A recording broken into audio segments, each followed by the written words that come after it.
Introduction. Pinky, look at this eucalyptus tree. It is so tall. You are right, Didi. But do you know that in such tall trees, all nutrients are travelled by diffusion and active transport like small trees? Yes, but these are not only the means of transport. Actually, both of these processes are extremely slow and take a lot of time. There are some other processes also which also take place. What are those other processes? We will discuss them now. Objectives.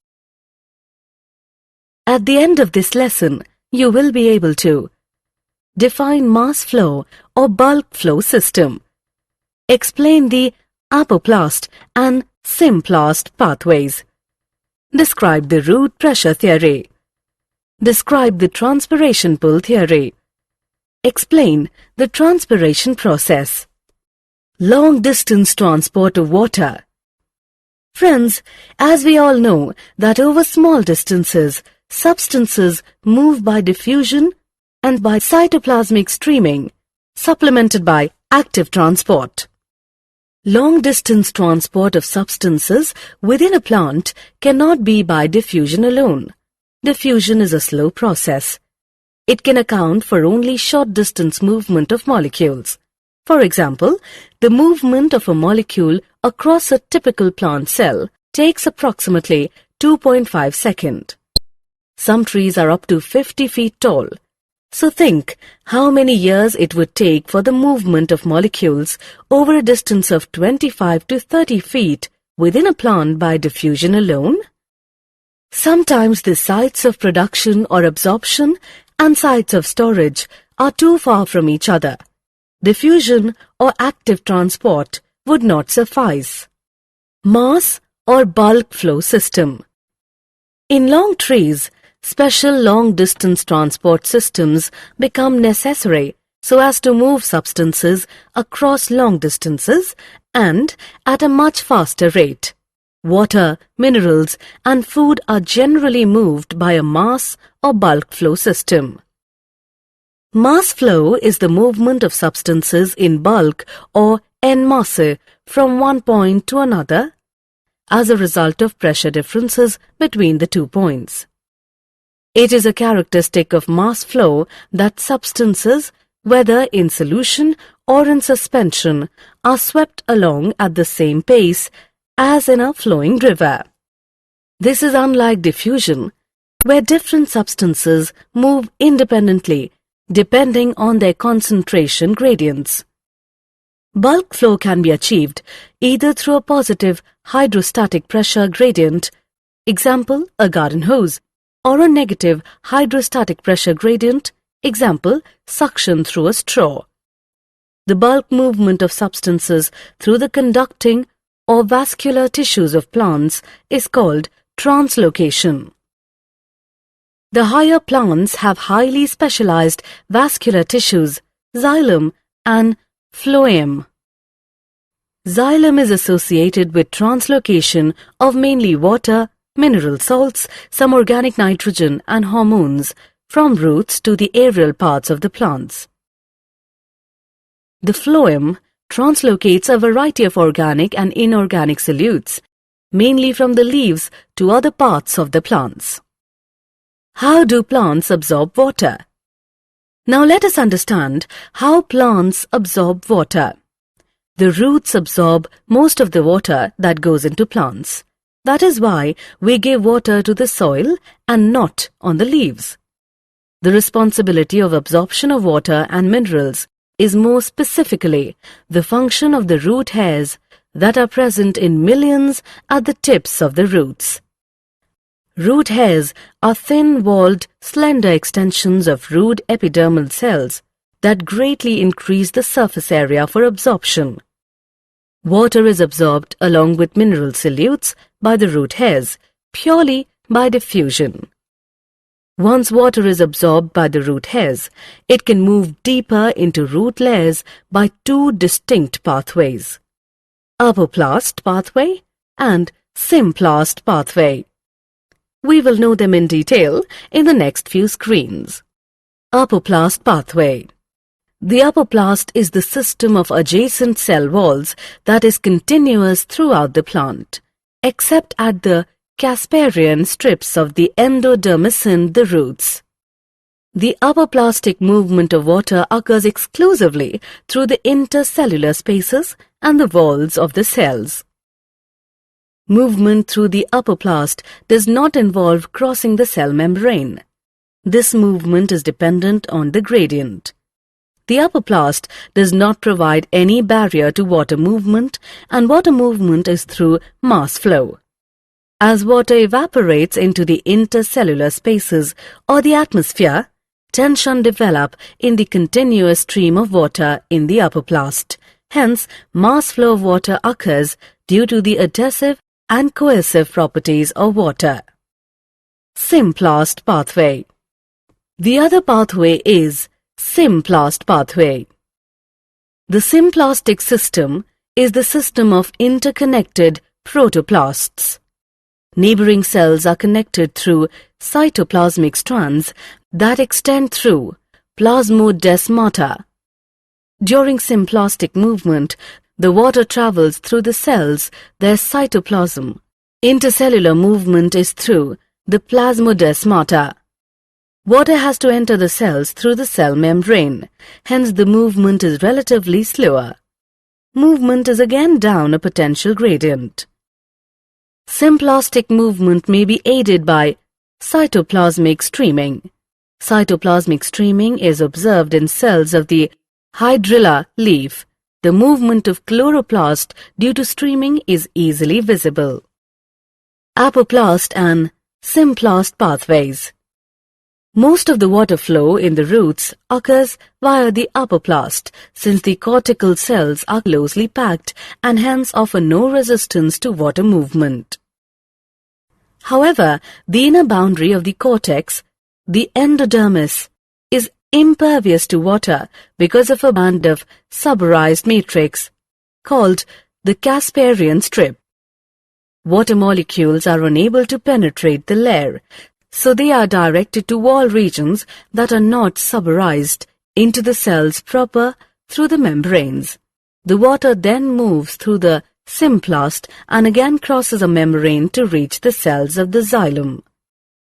The movement of water through the root layer is ultimately symplastic in the endodermis.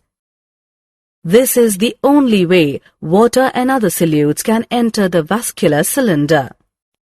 Once inside the xylem, water is again free to move between cells as well as through them.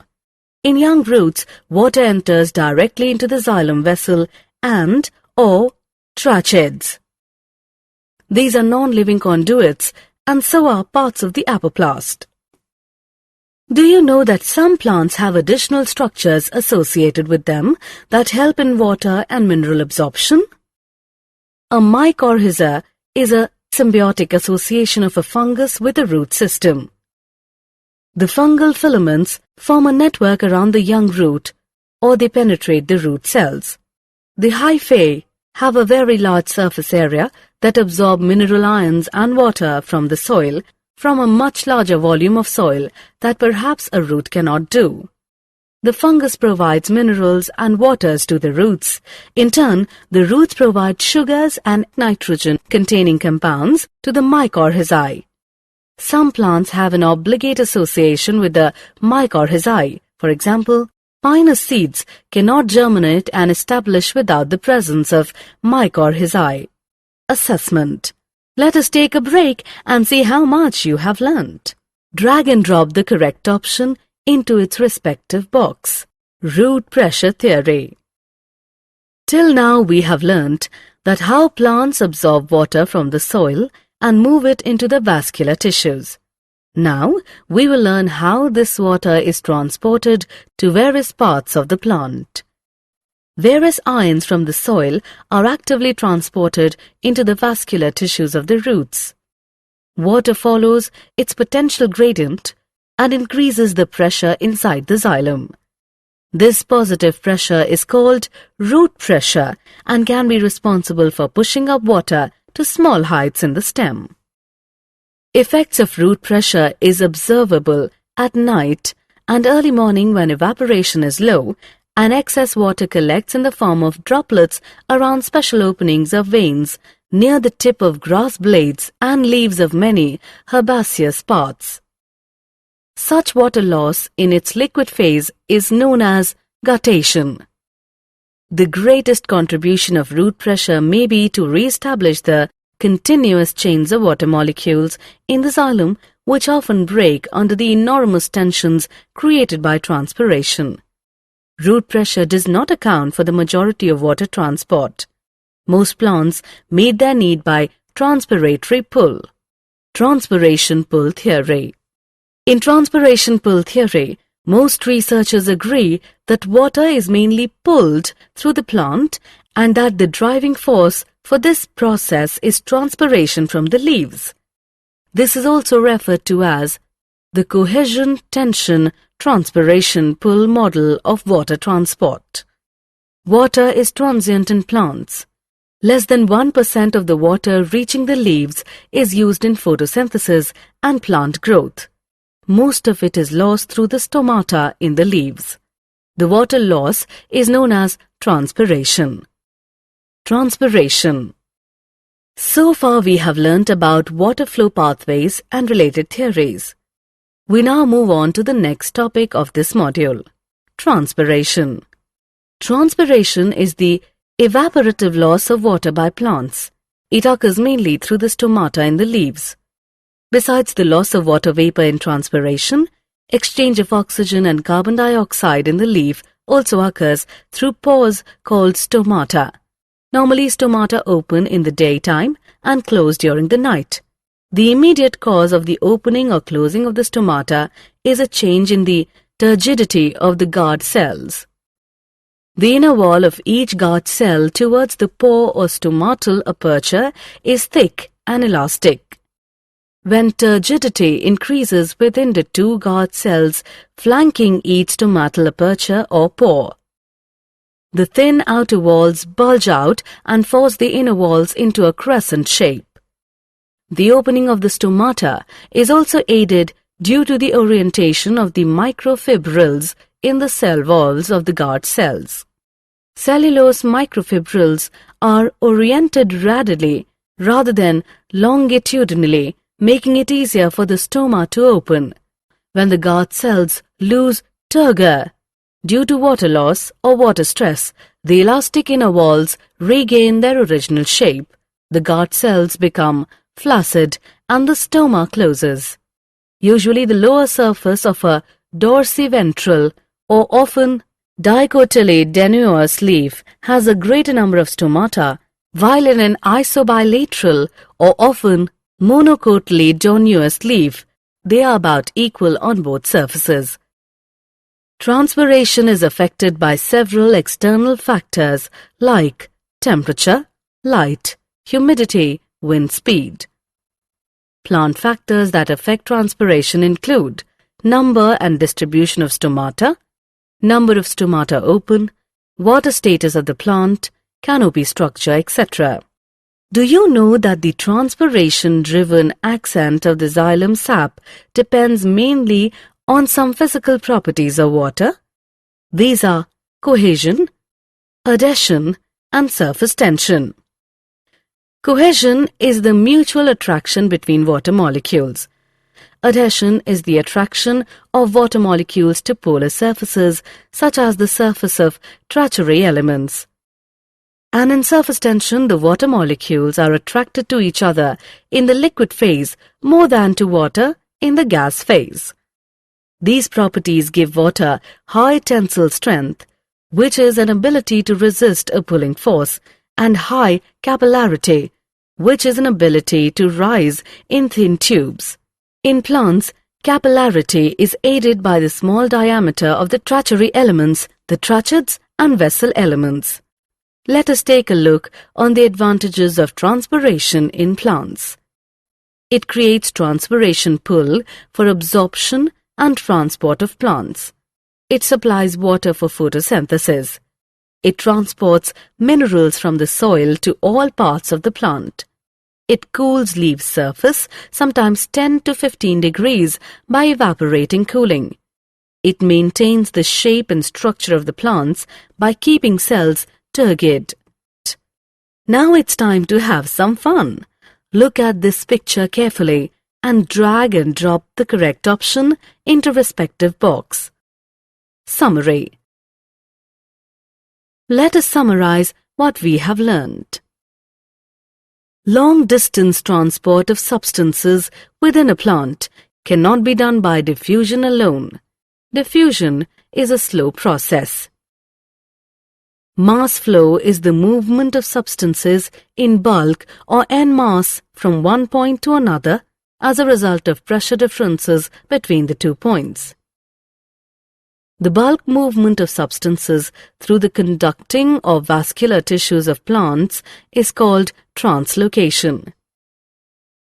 Xylem is associated with translocation of mainly water, mineral salts, some organic nitrogen and hormones from roots to the aerial parts of the plants. The phloem translocates a variety of organic and inorganic solutes, mainly from the leaves to other parts of the plants. Once water is absorbed by the root hairs, it can move deeper into root layers by 2 distinct pathways, apoplast pathway and symplast pathway. Various ions from the soil are actively transported into the vascular tissues of the roots. Water follows its potential gradient and increases the pressure inside the xylem. Water is mainly pulled through the plant, and that the driving force for this process is transpiration from the leaves. This is referred to as the cohesion, tension, transpiration pull model of water transport. Transpiration is an evaporative loss of water by plants. It occurs mainly through the stomata in the leaves.